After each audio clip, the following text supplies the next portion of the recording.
제일 중요한 임포턴트 질문. 네. 제일 중요한 질문인데 18번 질문. 이거 정말 많이들 궁금해할 거고 비트, 이더, 샌드박스 제외하고 알트코인 뭐. We're also making them more popular Wow. and more valuable. So the effect of those four tokens essentially within creates a network effect. You know, we're very early with. You know,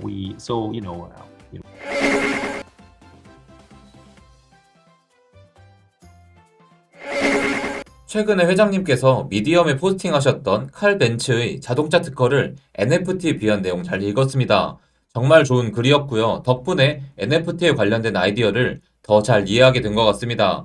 메타버스가 NFT에서 파생되어 나온 하나의 사업인 것처럼 나중에 메타버스에서 또 다른 사업이 파생될까요? So anything that has, property rights that are born digitally is suitable for NFTs. Now, what does it mean to be born digitally? In our case, we translate born digitally as something that came from our data space, meaning our ideas, right? And normally, when you create something out of our own ideas or our own creation, in the physical world, we have to put it into a physical context in order to sell it and protect it, right? Like a painting, I have to put it into a physical painting, I have to draw it, and then I give the painting to a gallerist or an agent and they will sell it for us and something like that, right? That's the aspect, but it still came from our idea space. Non-fungible tokens are essentially the same thing, except that whatever ideas you have are generally in the digital context, which means the signature is authenticated from the beginning, right? And so I think this authenticity and this validation of the property rights attached to it is very, very powerful. Because in the physical world already, we make associations of things of value because of their authenticity. I mean, an example, right? And it's a very small one, but it's a really powerful one. You know, if you lose your wedding ring, it's a big deal for most people. No. Right? No. It's like a big no-no, okay? And if I go buy another wedding ring, that's exactly the same wedding ring, and I give it to my wife and I say, oh, I found it. She will know immediately that it is not the same one. And, I will be in a lot of trouble. Yeah. but the point is that, it's an example that we give to authenticity beyond value. Like, it's not just, oh, it has to be precious. It's something that is original. So the authenticity matters. And on blockchain, you can't forge that authenticity. That's really powerful. That's something that we already associate in our real life every day. We don't make a calculation in our head, like a computer. We don't say, no. This is real. But we already know through the feeling or the history or the memory that we have. So the foundation, basically, what that means is NFTs can apply to anything that requires, a form of authenticity or provenance. So whether you create digital assets, like in the metaverse, whether you even want to use it for labeling wines, whether you want to even prove, physical authentic items, through a form of an NFT, everything applies. In my view, there will be no business in the world that won't actually be touching digital property rights. Everything will be digital, because it's not just an issue of money. It's an issue of just proving the ownership of that. Because once you can prove the ownership of that, then you can build on top of it. The example that we gave with, the Daimler Motorenwagen, which is, the first car, is that when they created the first car, the invention of the car was, obviously very powerful, but it's the fact that we could independently own it that created, the decentralized ownership of these cars that created massive, massive industries that nobody could have imagined happened at that time, right? Just because we could own this property. So it means that somewhere in history, people who created NFTs, they cannot imagine how their NFTs will be used maybe 100 years later. But the fact that it was the original made by this person, or that background, or that utility is the reason it could be then used in a way that none of us would have imagined. This ability to compose on top of others. And we've seen this with open source already, right? Open source is another digital version of this. The person who wrote the first piece of code that eventually might have created, the next Google or the next, Lenovo or Huawei or whatever big company that was emerged, he probably never thought that his source code will be used in this way. But after thousands of people composed on top of it, a small sliver of this original idea is what allowed for the creation of something really, really big. And this is basically, really the story of human invention. And so I think, to me, if you don't do it, then you're missing out on, and you're not participating in what I think will be one of the fastest, most exciting growth engines of the future. 애니모카 브랜드는 프로젝트의 개방성을 매우 강조하는 것 같습니다. 하지만 기존 대기업들도 메타버스에 들어오려고 하는 중인데요. 그 기업들이 우리가 생각하는 오픈 메타버스는 아니지만 접근이 편한 메타버스를 만들려고 하는 것 같아요. 자율성도 좋지만 초기 시장이라 편의성도 중요한데요. 많은 사람들이 자율성을 포기하고 편리한 대기업의 클로즈드 메타버스를 선택할 거라고 생각하나요? 아니면 오픈 메타버스를 선택할 거라고 생각하시나요? So my general feeling is that the closed metaverses have a long-term scaling problem, which will come about very, very easily and very quickly. And, maybe a good description to this is we should think of it like countries. And when we think about sort of ideas and, where do you want to immigrate to, right? Mm-hmm. When you immigrate to America, especially our generation or our parents' generation, America was the place that everyone wanted to move to. Right? Yeah. It was a land of opportunity. You could have you have freedom, American dream, liberty, the American dream, right? When you actually go to America, you realize actually the American dream is not so easy to get. It's actually really hard. No. But I know that because I lived in America. Right. And many Korean, Chinese, and all sorts of people have moved to America for that dream. But what was powerful about America and the power that America had was the idea of that dream, that it was possible, right? Now, you could live in other places around the world that might have everything very well organized. The state takes care of you, but your possibilities are limited. You can't do more than what you were told to do. You are restricted in your potential because someone said that's all you are, right? That's the closed metaverse. And for the same reason that we choose to go to or want to go to a place in the past like America, we didn't go there because we thought we could move into a big house. In fact, most people move to America to live in a smaller house, to live in a harder sort of life in the beginning, because of the opportunity that they could make more from that in the future. Because they understood that long term, where would it be better for me, right? And for my children. And I think this is the same for open and closed. So if you understand what it means, then you will never choose closed. Because the closed metaverse will only allow you to operate within the box. It will only tell you, you can do this in this way. And by the way, I can change it. And, eventually this will happen, as it has happened so many times already, where, whether it's a game company, whether it's Facebook, whatever, they change the rules. And then people go, oh my goodness, you just changed the rules. And people go, is that fair? And then, unlike the physical world, we can easily immigrate. That's the other thing. In the physical world, you need a passport, you need a visa. Like, it's hard to move from one country to another. In fact, if America had open borders, it would be much bigger. Everyone would just go in, right? But in the physical world, we couldn't do that. But in the digital world, we can. So I actually think that the open metaverse is going to be much bigger, faster, because of the same ideas that I just described. It's better economically, even if it's not more beautiful. It just, intrinsically is an area where once you understand it, you much prefer to build open because it's better for you, for your life and your future. And the does second have thing, a lot more value. Yes, very clearly. I mean, there's no question what is the value when you compare a value in Sandbox and a value in, if you own something in Meta, what does it mean? It means nothing, right? Right? 방금 말씀하신 내용이 매우 흥미롭습니다. 대기업의 데이터 식민지와에 대하여 말하셨는데요. 클로즈드 메타버스는 대기업의 식민지 같은 느낌이네요. 반면 오픈 메타버스에서는 내 것이기 때문에 메타버스에서 다른 메타버스로 이동하는 것도 쉽고요. And I can move it elsewhere. And what we like about this, I can move it elsewhere where the environment has to treat me better. You know, one of the things about, physical restraints is that it allows you to be somewhat abusive because you can restrict people from leaving the country. You can say, I won't let you. So if I won't let you, I have no choice. You must accept my rules.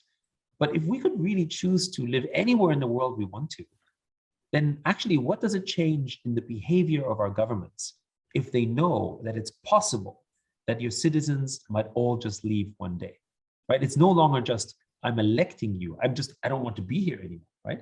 It actually, I think, is going to force governments to think more about, well, actually, how can I really be better?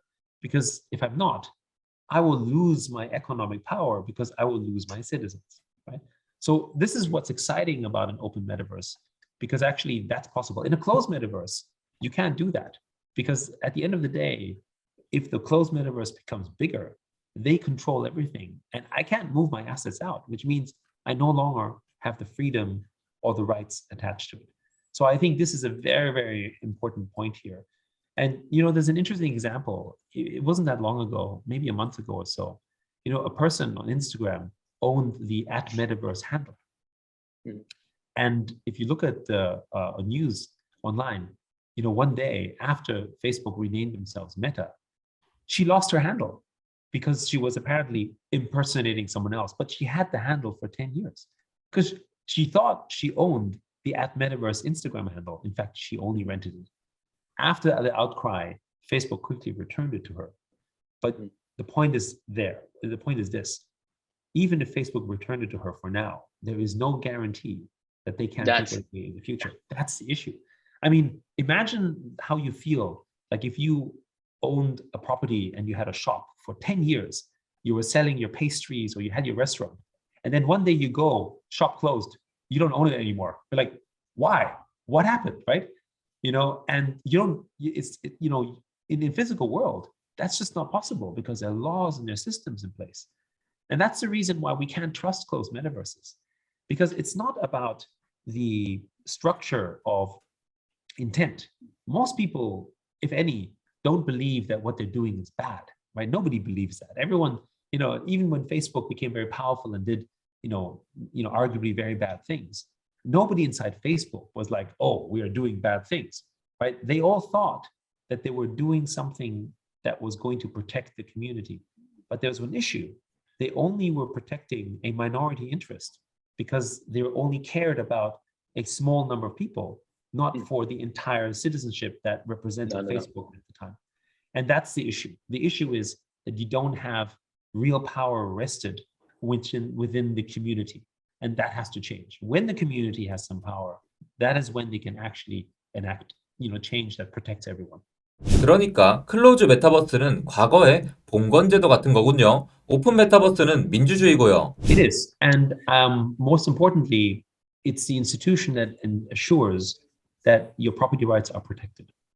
Because just like we care about a democracy, we care about a democracy not because, we necessarily want to vote people and we want to stand in line for election and, and listen to political speeches. That's not why we care about it. We care about the fact that it protects our liberties, our freedom, and our rights, because we know that the person who is elected must listen to at least what I think is important and most people in the country think is important. So that means that because I own property, I will never elect someone who can take my property away, right? That's the key thing, right? But if it's a king, I can't elect him anyway. He's always king. He can take it away whenever he feels like it, which means that I have to be very nice to the king all the time. Otherwise, if he has a bad day, he'll just take it away from you. And that's, by the way, what happens on Apple or on the, in the App Store or Google. So many app developers in the world, they're so worried that they upset the king Apple or the king Facebook, because if they don't behave, they will remove their app for whatever reason. They don't even give them a second chance. They just remove it. And the entire business basically collapses. I mean, that is not right, right? That is something that really, if you think about it, is almost a kind of digital terrorism. 다시 한번 이 인터뷰에 응해주셔서 감사드리고요. 야슈 회장님이 워낙 유명하신 것도 있지만 제가 오래전부터 이 인터뷰를 꼭 해보고 싶었던 이유가 저와 비슷한 생각을 갖고 계신다였거든요. 지금 제가 두 가지를 말씀드릴 건데 일단은 현재의 우리 크립토 시장을 이야기할 거예요. 현재 크립토 시장 인터넷 시장으로 비유해서 라이코스, 야후, 구글, 페이스북으로 옮겨왔다고 생각하거든요. 현재는 이제 라이코스에서 야후로 진화하는 단계. 구글이 야후를 먹었듯 야후가 구글한테 먹혔듯 결국에는 지금 현존에 있는 이제 크립토 시장들의 프로젝트들이 많이 잠식될 거고 새로운 프로젝트들이 잘 나올 거고 두 가지겠죠. 지금 현존하는 프로젝트들은 많은 프로젝트들이 망할 거고 엄청나게 초기 시장이다. 자, 그 다음 이야기인데 이렇게 됐고 그 다음에 우리 인터넷이 어떻게 바뀌었냐면 인터넷 공간에서 싸이월드 버디버디의 공간으로 바뀌었거든요. 그리고 네. 이 버디버디 싸이월드에서 페이스북, 인스타, 유튜브로 바뀐 거예요. 그 다음 이제 마지막으로 진화되는 게 바로 이제 메타버스. 이것이 가능하게끔 됐던 게 디바이스거든요. 여기서는 컴퓨터를 사용했었고, 여기서도 컴퓨터를 사용했었고, 여기서는 이제 뭐가 나왔냐? 스마트폰이 나왔어요. 이렇게 진화가 가능했던 건 디바이스의 진화인데, 메타버스는 아직 디바이스가 부족하지 않나. 지금 메타버스는 마케팅 용어인 것 같다. 현재로는 네. 메타버스가 더 진화하려면 디바이스의 진화가 필요하다. 그리고 현재 메타버스라 불려진 것들은 그냥 게임 위에 재미와 경제가 잘 얹어져 있는 게임이라고 생각해요. 이런 네. 거에 대해서 혹시 어떻게 생각하고 계신지. So on the question of devices, and thank you for sharing that. I think devices to us are simply, interfaces in which you can experience, whether it's the metaverse or something else, maybe in a superior fashion. So for instance, we don't think the metaverse is AR or VR. We think, as I said earlier, the foundation of the metaverse comes with property rights. Once you have property rights, then actually everyone else can build on top of these. And new devices and businesses will emerge simply because we live in a capitalist world, meaning that there is opportunity to do so. And gaming is a great example, because when you think about all the games that have been built today, it's because of the games that we have to have faster graphic cards. We don't need faster graphic cards because of word processing, right? We need faster graphic No. cards so we can play Because better of games. That's right. And we need bigger curved monitors, not because we're trading faster on a curved monitor, because we want to basically build racing games. Or if you look at the hardware companies like Corsair or Razer or Steel Series, right? If you look at the rise of AMD with the graphic cards or Nvidia, I mean, they were all driven. These multi-billion-dollar companies were all driven solely by the gaming industry. But what's interesting is it wasn't the hardware first. It was the software first. It was the application. And the application pushed the need. And the audiences said, oh, you know what? I want that. I mean, if you think about, if people had predicted the kind of computing GPU power that we would, be using today, even 5 years ago, most people would have thought, that's ridiculous. We don't need more than photorealism. But, here we are, right? We're going for even deeper type of immersive experiences. People didn't buy NVIDIA graphic cards initially because of mining. That came afterwards. They bought it for playing video games. So I think the hardware, the whole hardware play, from my perspective, will follow.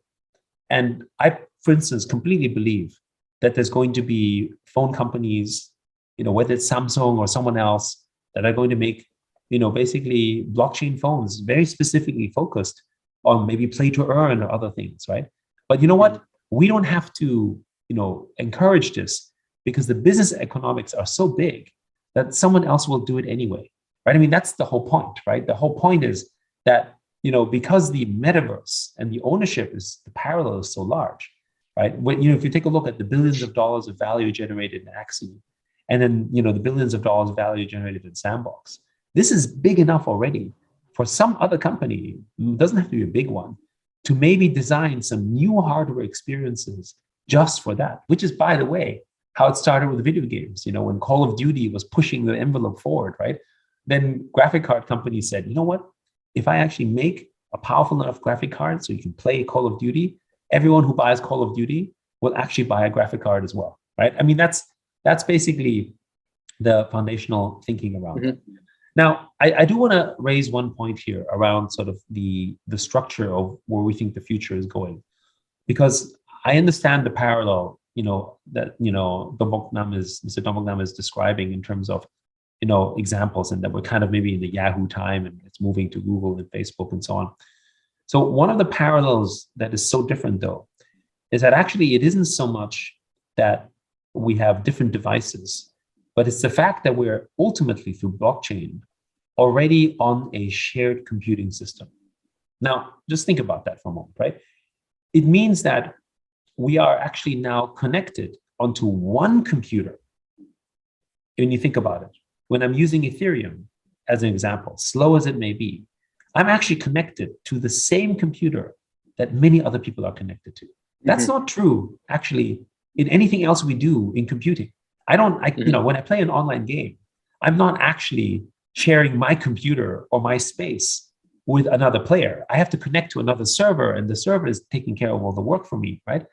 Here, I'm actually within the same shared space. So that's a very different concept already. The second thing is that Ethereum and those blockchains are slow, so the performance might feel like a Yahoo-like performance. It will get better. But the innovation that took place is the fact that we can now create the kind of security, banking-grade security applications at a mass level that even a student can do. Because now he has the world's safest computer in the world that he can use, which in the past, I have to work for Morgan Stanley, or I have to work for JP Morgan or Goldman Sachs to have this kind of computer. And I need to be qualified, and I need permission. I need to be a great engineer, and only if I have billions of dollars can I build an infrastructure like that for my own bank. But actually with blockchain, we have a public infrastructure where for the first time, I can actually do the kind of applications that was only possible with very, very expensive banking grade systems, which is why property rights works too.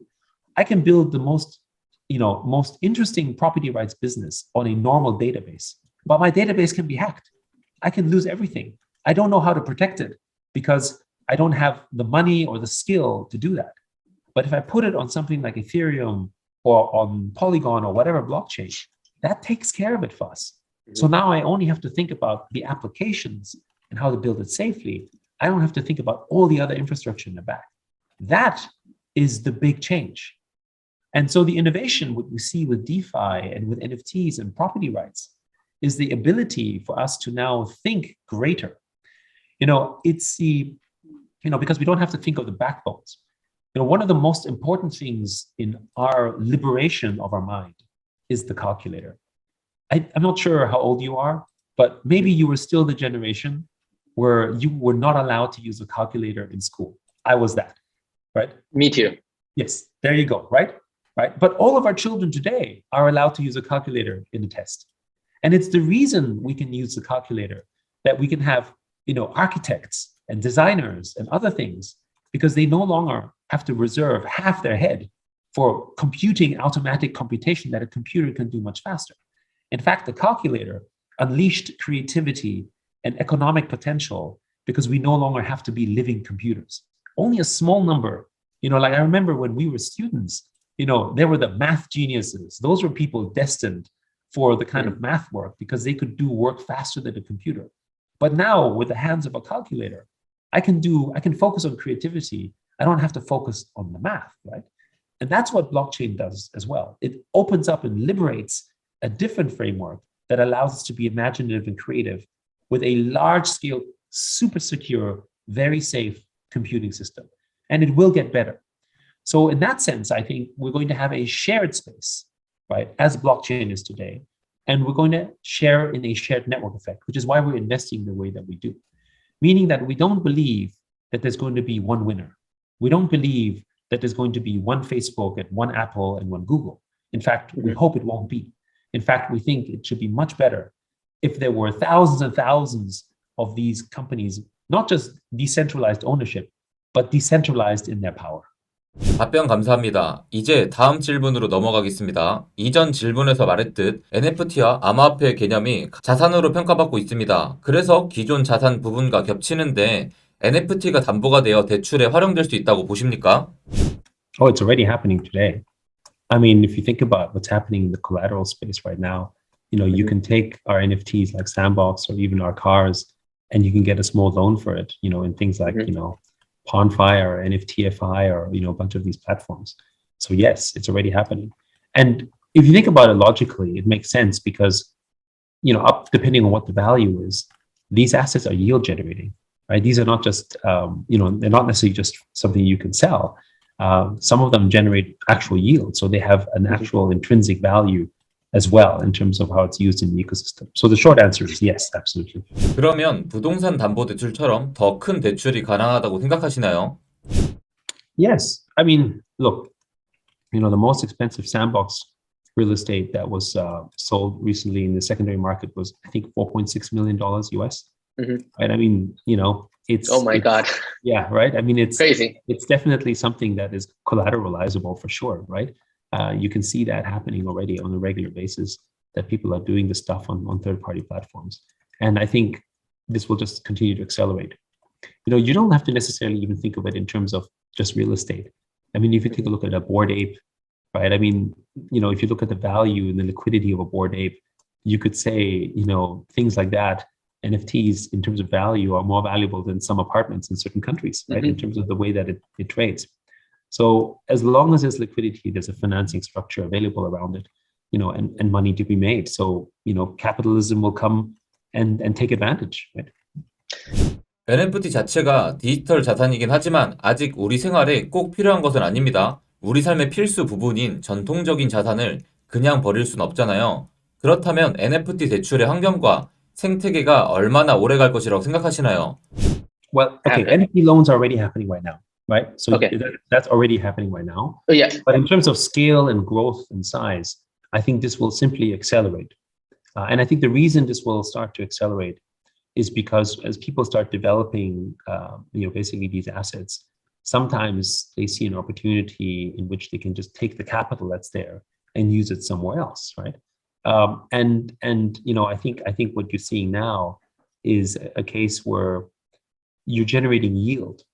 So right now, the smart contracts and the systems aren't really fluidly constructed together. But in the future, what you should expect to happen to see is that someone might take a collateral loan for an asset that they can repay for the income they generate from the asset, right?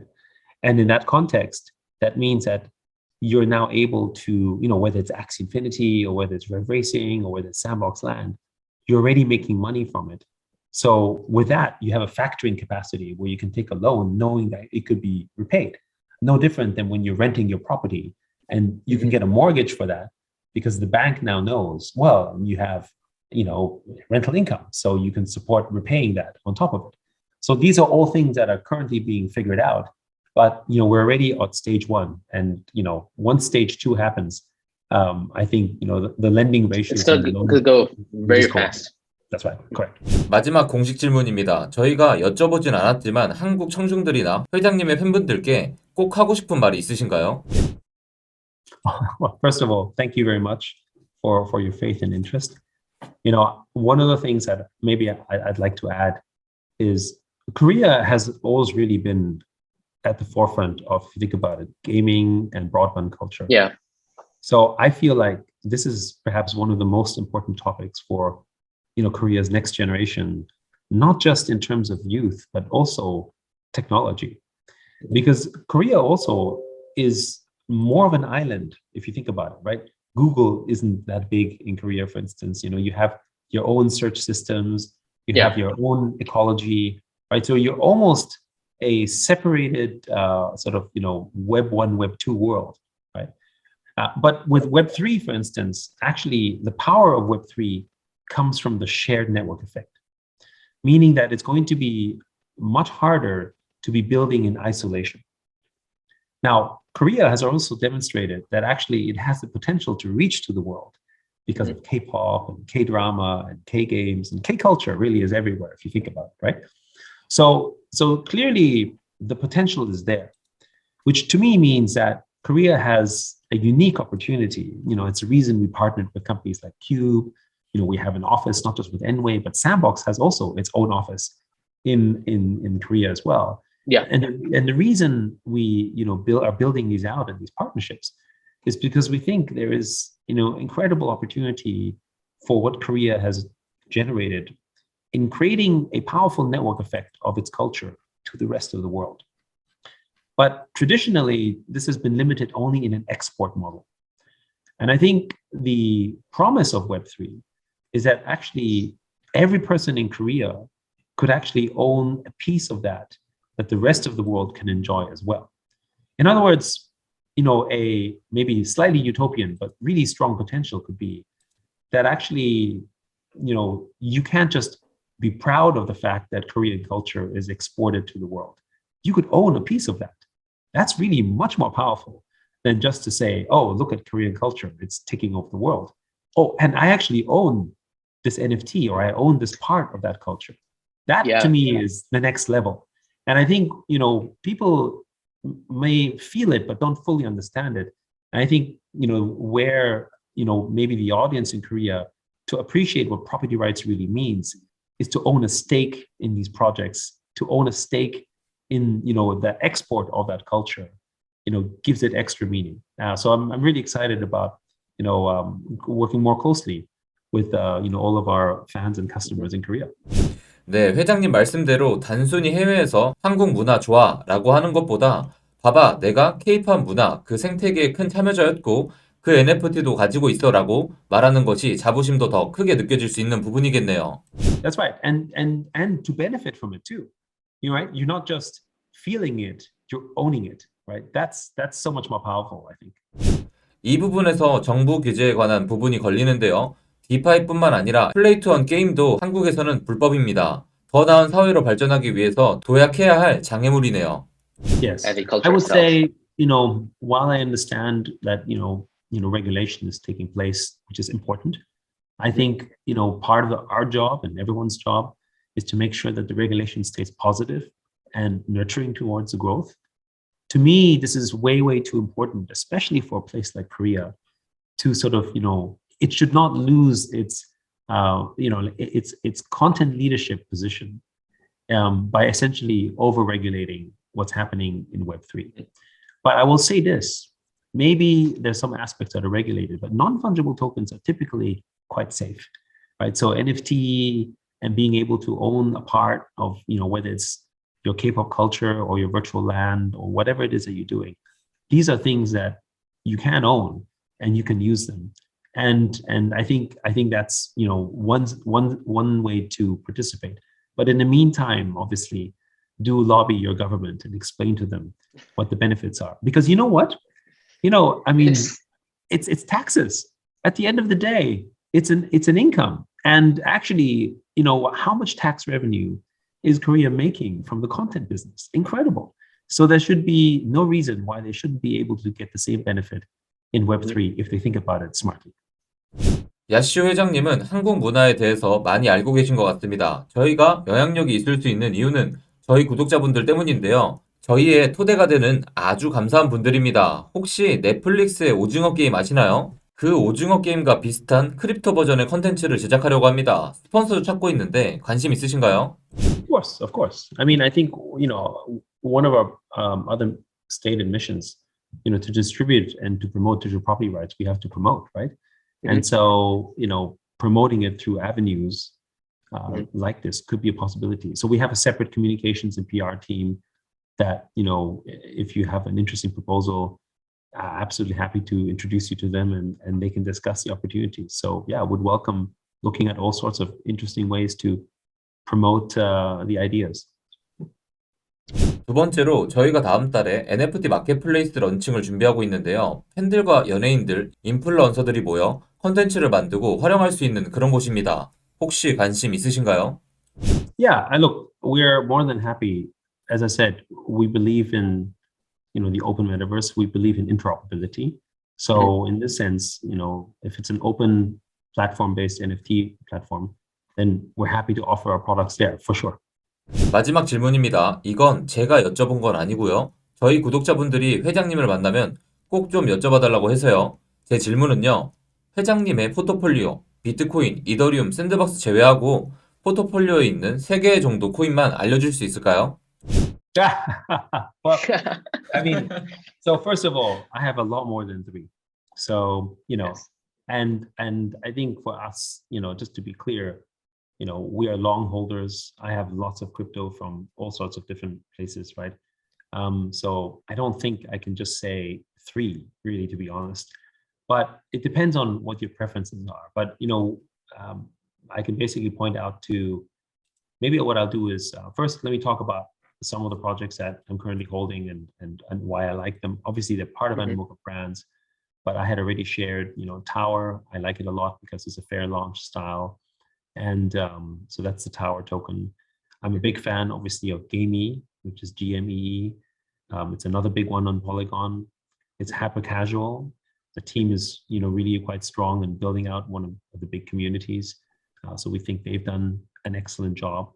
Since And 감사합니다. 근데 마지막으로 조금 더 유망할 것 같은 코인을 말씀해 줄 수 있을까요? if it's well, okay. so for instance, one that is more well known might be something like Matic, Polygon, right? Matic. And so we're holding that. If you think about it, you just have to look at the pattern in how we develop stuff. So we have, for instance, with Crazy Defense Heroes Tower, Gamey, and Rev, we're building it on Polygon. So obviously, it makes sense for us to also have a good position in Polygon, as we've done. We've been very early investors in Polygon, because we're not only building on top of it. By building on top of it, we're also making the Polygon network more popular and more valuable. So the effect of those four tokens essentially within Polygon creates a network effect that people can benefit from. So that's basically an example. But we also do this with Flow. We do this with we were very early with Harmony and HBAR. We support Quid. So we're basically everywhere, to be honest. Every project that we invest in, we're very big supporters of. 마지막으로 질문 하나 더 드리겠습니다. 현재 비트코인 가격이 너무 많이 떨어져서 투자자들이나 인플루언서들이 힘들어하는데 그 부분에 대해서 조언을 조금 해주실 수 있을까요? Yeah, I mean, like everything, if your horizon is short term and you're trying to time the market, then it's hard, right? And honestly, we're not good investors for timing the market, and you shouldn't and you shouldn't look at us as a momentum trading company. Like we still have most of our tokens in every project we've done, right? Because if we were timing the market, we shouldn't be investing in NFTs in 2018, 2019. We should only like the pure return ratio would have been best if we only invested in 2020, right? So our investing methodology is, as you know, conviction based, right? So to me, investing in Flow or Polygon or HBAR or all these projects in terms of layer 1, layer 2s, basically these are ones that we look at the future and we say, where are we building and why do we like it? So we're building on Flow as well, right? We're also building on BSC, right? We're also building on Polygon. So every time we build on something, we also own the native tokens as well, because it's really important for us, right? Otherwise, what's the point, right? We're helping build the network effect, but we don't participate in it. So that's basically the approach that we take. And so Flow is in that category. Yes, it's volatile. Flow does need a DEX that's coming, for instance.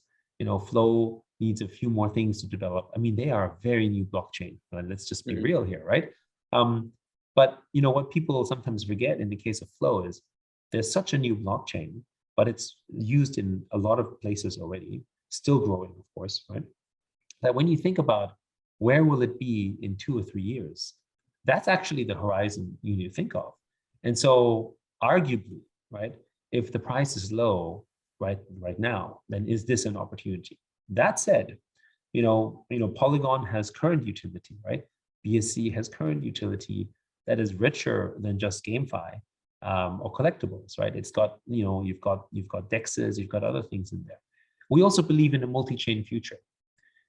We do not recommend, in general, to have a concentrated approach, because we think that this is a shared network effect. So for instance, you could say that exposure to Polygon isn't just Polygon. It's also Polygon and 6 or 7 other tokens that are building on Polygon, right? That is a basket approach in which you can then say, this is how we participate in the Polygon ecosystem. You don't have to put a lot of money, but and I wouldn't even call it a hedging strategy. It's just, if you believe in this, then it doesn't make sense to only buy one, right? You need to have a basket in this, right? So I think this has been our philosophy as an approach. So, I mean, obviously, as is per typical, this is not financial advice, right? But generally speaking, I would say that when it comes to Bitcoin, we're not Bitcoin maxis. I mean, obviously, Bitcoin is the father of essentially the cryptocurrency movement and digital assets, you could say. But and so we owe it our debt and the support in this one. But Bitcoin is not the foundation of what we're building on top of, right? So we have Bitcoin as a hedge, and we obviously have a reserve of some Bitcoin as well. But actually, the bigger emphasis has to do with tokens we can use. We are productive operational capital, meaning that from our lens, if we can't use it, then it is not as valuable to us. And I think Bitcoin is something to be viewed that way as well. It's like gold, so people hold gold and they keep it for a hedge and a market sort of balancing effect, right? Because after all, Bitcoin has the largest amount of liquidity and is obviously, a strong standard. But, in our case, even though, Ethereum is also very volatile and has dropped, a lot in recent times, we are using more Ethereum because of the fact that we can utilize it, for, gas minting fees, for yield, for staking, for all these things that matters to us, right? So from a hedging standpoint as well, we find that generally speaking, the other tokens provide a better approach. Because for instance, at minimum, you could actually still generate yield, that's decent, despite the volatility between, for instance, Ethereum and a stablecoin, right? It's a traditional hedging mechanism, but you can do that from a financial standpoint. With Bitcoin, it is much, much harder. You can do it, but the yields is not the same because people don't trade Bitcoin the same way because the utility isn't the same.